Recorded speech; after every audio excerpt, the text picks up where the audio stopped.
Section 11. But perhaps the most brilliant idea in your whole address is this. Every citizen owes the country a vigilant watch and close scrutiny of its public servants, and a fair and reasonable estimate of their fidelity and usefulness. Thus is the people's will impressed upon the whole framework of our civil policy, municipal, state, and federal, and this is the price of our liberty, and the inspiration of our faith in the Republic. The essential parts of this declaration are these. Every citizen owes the country a vigilant watch and close scrutiny of its public servants, and this is the price of our liberty. Who are these public servants that need all this watching? Evidently they are the lawmakers and the lawmakers only. They are not only the chief public servants, but they are absolute masters of all the other public servants. These other public servants, judicial and executive, the courts, the army, the navy, the collectors of taxes, etc., have no function whatever, except that of simple obedience to the lawmakers. They are appointed, paid, and have their duties prescribed to them by the lawmakers, and are made responsible only to the lawmakers. They are mere puppets in the hands of the lawmakers. Clearly, then, the lawmakers are the only ones we have any occasion to watch. Your declaration, therefore, amounts practically to this and this only.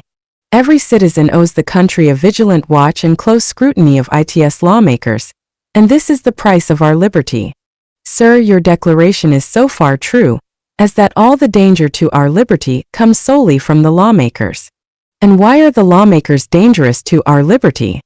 Because it is a natural impossibility that they can make any law, that is, any law of their own invention, that does not violate our liberty.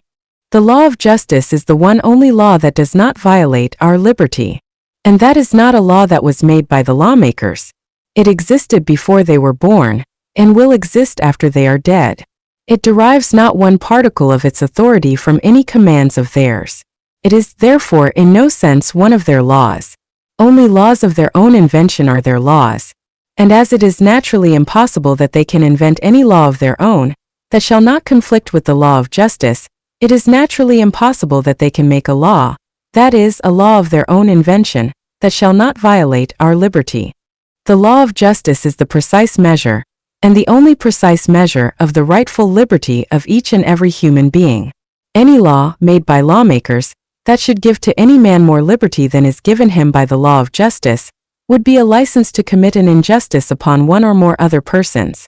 On the other hand, any law, made by lawmakers, that should take from any human being any liberty, that is given him by the law of justice, would be taking from him a part of his own rightful liberty. Inasmuch then as every possible law that can be made by lawmakers must either give to some one or more persons more liberty than the law of nature, or the law of justice gives them and more liberty than is consistent with the natural and equal liberty of all other persons, or else must take from someone or more persons some portion of that liberty which the law of nature, or the law of justice, gives to every human being, it is inevitable that every law that can be made by lawmakers must be a violation of the natural and rightful liberty of some one or more persons. Therefore the very idea of a lawmaking government, a government that is to make laws of its own invention, is necessarily in direct and inevitable conflict with our liberty. In fact, the whole, sole, and only real purpose of any lawmaking government whatever is to take from some one or more persons their liberty. Consequently, the only way in which all men can preserve their liberty is not to have any lawmaking government at all. We have been told, time out of mind, that eternal vigilance is the price of liberty. But this admonition, by reason of its indefiniteness, has heretofore fallen dead upon the popular mind. It, in reality, tells us nothing that we need to know, to enable us to preserve our liberty. It does not even tell us what our liberty is or how or when or through whom it is endangered or destroyed. 1. It does not tell us that individual liberty is the only human liberty.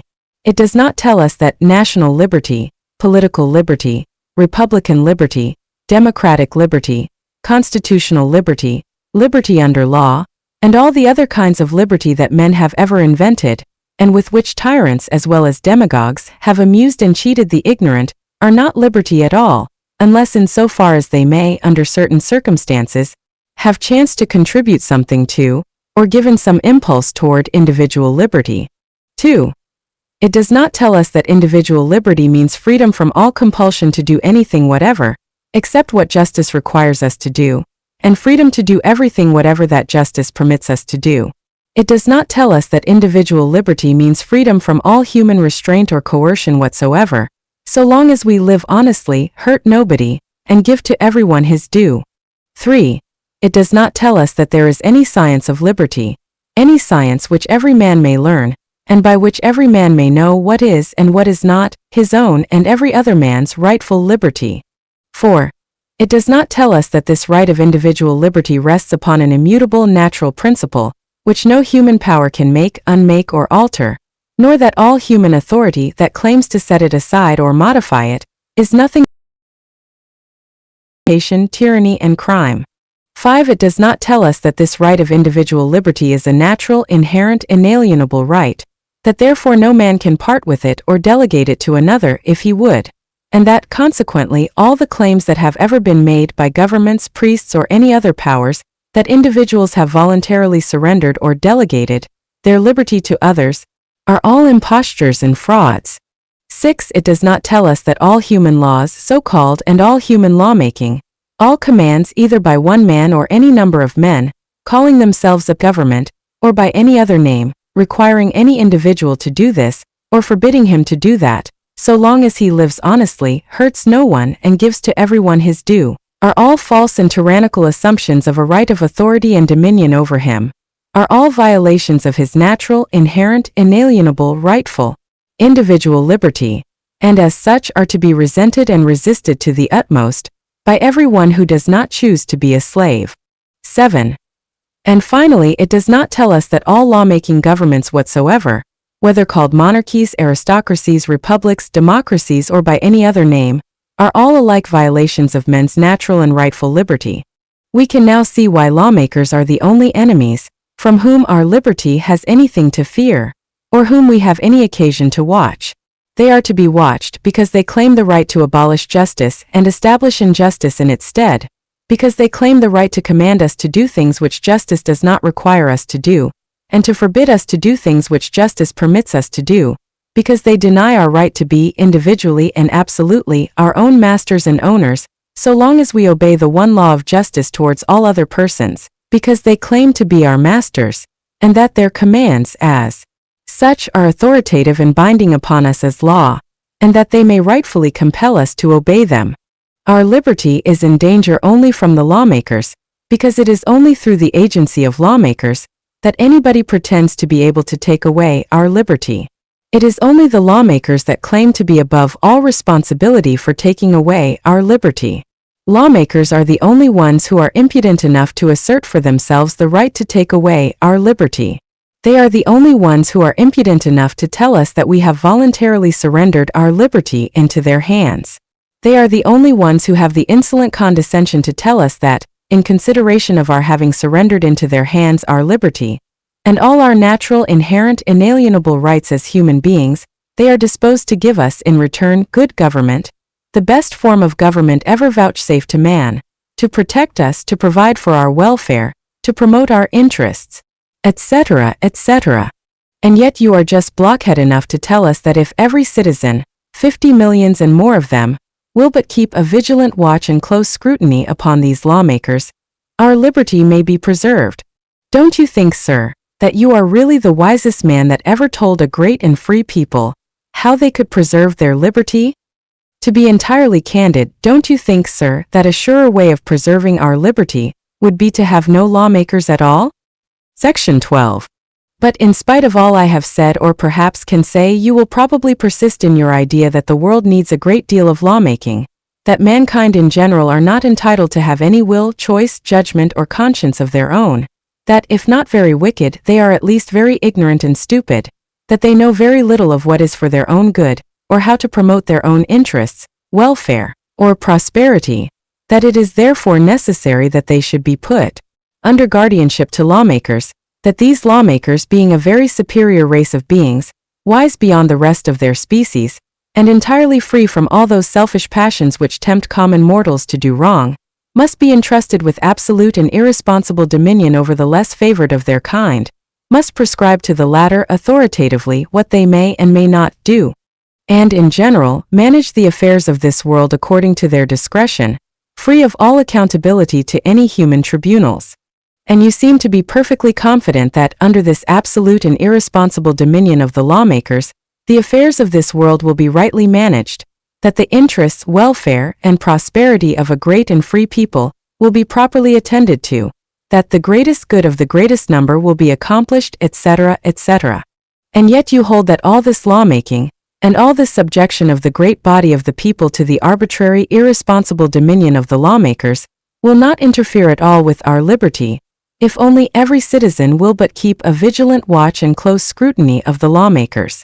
Well, perhaps this is also. Although this subjection to the arbitrary will of any man, or body of men whatever and under any pretense whatever seems on the face of it, to be much more like slavery, than it does like liberty. If therefore you really intend to continue this system of lawmaking, it seems indispensable that you should explain to us what you mean by the term our liberty. So far as your address gives us any light on the subject, you evidently mean by the term our liberty, just such and only such liberty, as the lawmakers may see fit to allow us to have.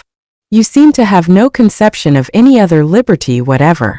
You give us no idea of any other liberty that we can secure to ourselves, even though every citizen, 50 millions and more of them, shall all keep a vigilant watch and close scrutiny upon the lawmakers.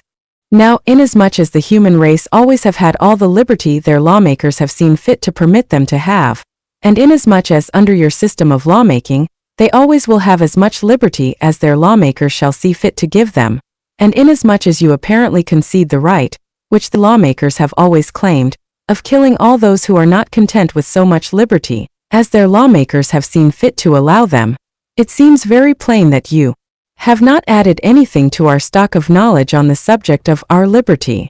Leaving us thus as you do in as great darkness as we ever were, on this all-important subject of our liberty, I think you ought to submit patiently to a little questioning on the part of those of us, who feel that all this lawmaking, each and every separate particle of it, is a violation of our liberty. Will you, therefore, please tell us whether any, and if any, how much of that natural liberty, of that natural inherent inalienable individual right to liberty, with which it has generally been supposed that God or nature has endowed every human being will be left to us, if the lawmakers are to continue as you would have them do the exercise of their arbitrary irresponsible dominion over us? Are you prepared to answer that question? No. You appear to have never given a thought to any such question as that. I will therefore answer it for you. And my answer is that from the moment it is conceded that any man or body of men whatever under any pretense whatever, have the right to make laws of their own invention, and compel other men to obey them, every vestige of man's natural and rightful liberty is denied him. That this is so is proved by the fact that all a man's natural rights stand upon one and the same basis, viz., that they are the gift of God or nature to him as an individual, for his own uses and for his own happiness.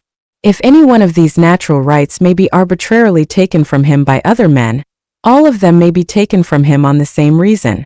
No one of these rights is any more sacred or inviolable in its nature than are all the others. The denial of any one of these rights is therefore equivalent to a denial of all the others. The violation of any one of these rights by lawmakers is equivalent to the assertion of a right to violate all of them. Plainly, unless all a man's natural rights are inviolable by lawmakers, none of them are. It is an absurdity to say that a man has any rights of his own, if other men, whether calling themselves a government or by any other name, have the right to take them from him, without his consent. Therefore the very idea of a lawmaking government necessarily implies a denial of all such things as individual liberty, or individual rights. From this statement it does not follow that every lawmaking government will, in practice, take from every man all his natural rights. It will do as it pleases about it. It will take some, leaving him to enjoy others, just as its own pleasure or discretion shall dictate at the time. It would defeat its own ends if it were wantonly to take away all his natural rights, as for example his right to live and to breathe, for then he would be dead, and the government could then get nothing more out of him. The most tyrannical government will, therefore, if it have any sense, leave its victims enough liberty to enable them to provide for their own subsistence, to pay their taxes, and to render such military or other service as the government may have need of. but it will do this for its own good, and not for theirs. In allowing them this liberty, it does not at all recognize their right to it, but only consults its own interests. Now, sir, this is the real character of the government of the United States, as it is of all other lawmaking governments. There is not a single human right, which the government of the United States recognizes as inviolable. It tramples upon any and every individual right, whenever its own will, pleasure, or discretion shall so dictate. It takes men's property, liberty, and lives whenever it can serve its own purposes by doing so. All these things prove that the government does not exist at all for the protection of men's rights, but that it absolutely denies to the people any rights, or any liberty whatever, except such as it shall see fit to permit them to have for the time being. It virtually declares that it does not itself exist at all for the good of the people, but that the people exist solely for the use of the government. All these things prove that the government is not one voluntarily established and sustained by the people, for the protection of their natural inherent individual rights, but that it is merely a government of usurpers, robbers, and tyrants, who claim to own the people as their slaves, and claim the right to dispose of them, and their property at the usurper's pleasure or discretion.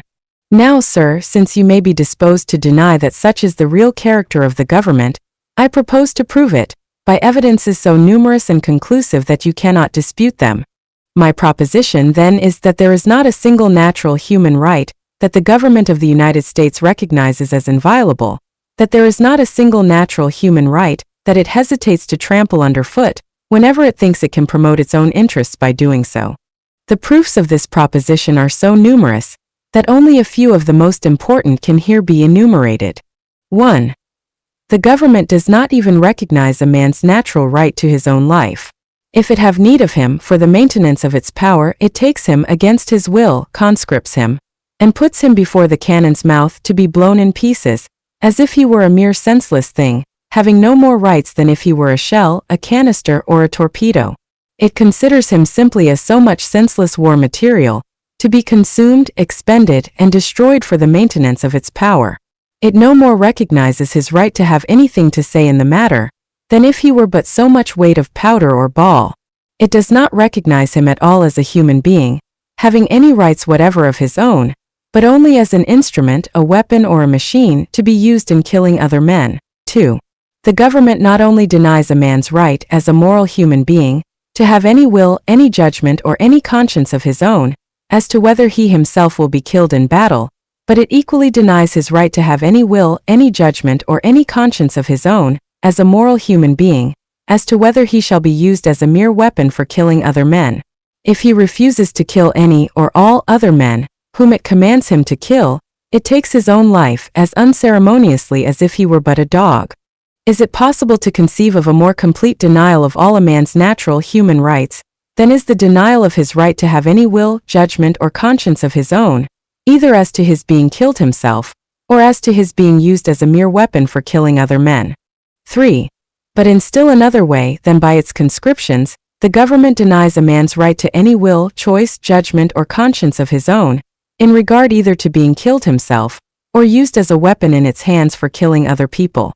If in private life a man enters into a perfectly voluntary agreement to work for another, at some innocent and useful labor, for a day, a week, a month, or a year, he cannot lawfully be compelled to fulfill that contract, because such compulsion would be an acknowledgment of his right to sell his own liberty. And this is what no one can do. This right of personal liberty is inalienable. No man can sell it or transfer it to another, or give to another any right of arbitrary dominion over him. All contracts for such a purpose are absurd and void contracts, that no man can rightfully be compelled to fulfill. But when a deluded or ignorant young man has once been enticed into a contract to kill others, and to take his chances of being killed himself in the service of the government for any given number of years, the government holds that such a contract to sell his liberty, his judgment, his conscience, and his life is a valid and binding contract, and that if he fails to fulfill it, he may rightfully be shot. All these things prove that the government recognizes no right of the individual to his own life or liberty, or to the exercise of his own will, judgment, or conscience, in regard to his killing his fellow men, or to being killed himself, if the government sees fit to use him as mere war material, in maintaining its arbitrary dominion over other human beings. 4. The government recognizes no such thing as any natural right of property on the part of individuals. This is proved by the fact that it takes for its own uses any and every man's property, when it pleases and as much of it as it pleases without obtaining or even asking his consent. This taking of a man's property without his consent is a denial of his right of property, for the right of property is the right of supreme, absolute, and irresponsible dominion over anything that is naturally a subject of property, that is, of ownership. It is a right against all the world. And this right of property, this right of supreme, absolute, and irresponsible dominion over anything that is naturally a subject of ownership, is subject only to this qualification, viz., that each man must so use his own as not to injure another. If A uses his own property so as to injure the person or property of B, his own property may rightfully be taken to any extent that is necessary to make reparation for the wrong he has done. This is the only qualification to which the natural right of property is subject. When, therefore, a government takes a man's property for its own support or for its own uses without his consent, it practically denies his right of property altogether, for it practically asserts that its right of dominion is superior to his. No man can be said to have any right of property at all in anything, that is, any right of supreme, absolute, and irresponsible dominion over anything, of which any other men may rightfully deprive him at their pleasure. Now the government of the United States, in asserting its right to take at pleasure the property of individuals, without their consent, virtually denies their right of property altogether, because it asserts that its right of dominion over it is superior to theirs. 5. The government denies the natural right of human beings to live on this planet. This it does by denying their natural right to those things that are indispensable to the maintenance of life. It says that, for everything necessary to the maintenance of life, they must have a special permit from the government, and that the government cannot be required to grant them any other means of living than it chooses to grant them. All this is shown as follows. The government denies the natural right of individuals to take possession of wilderness land, and hold and cultivate it for their own subsistence. It asserts that wilderness land is the property of the government, and that individuals have no right to take possession of or cultivate it, unless by special grant of the government. And if an individual attempts to exercise this natural right, the government punishes him as a trespasser and a criminal. The government has no more right to claim the ownership of wilderness lands than it has to claim the ownership of the sunshine, the water, or the atmosphere. And it has no more right to punish a man for taking possession of wilderness land and cultivating it without the consent of the government than it has to punish him for breathing the air, drinking the water, or enjoying the sunshine without a special grant from the government.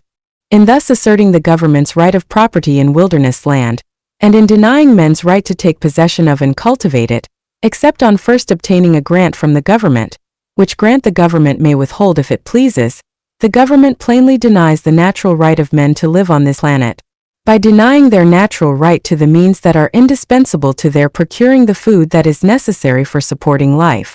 In asserting its right of arbitrary dominion over that natural wealth that is indispensable to the support of human life, it asserts its right to withhold that wealth from those whose lives are dependent upon it. In this way it denies the natural right of human beings to live on the planet. It asserts that government owns the planet, and that men have no right to live on it, except by first getting a permit from the government. This denial of men's natural right to take possession of and cultivate wilderness land is not altered at all by the fact that the government consents to sell as much land as it thinks it expedient or profitable to sell, nor by the fact that, in certain cases, it gives outright certain lands to certain persons. Notwithstanding these sales and gifts, the fact remains that the government claims the original ownership of the lands, and thus denies the natural right of individuals to take possession of and cultivate them. In denying this natural right of individuals, it denies their natural right to live on the earth, and asserts that they have no other right to life than the government, by its own mere will, pleasure, and discretion, may see fit to grant them. In thus denying man's natural right to life, it of course denies every other natural right of human beings, and asserts that they have no natural right to anything, but that, for all other things as well as for life itself, they must depend wholly upon the good pleasure and discretion of the government.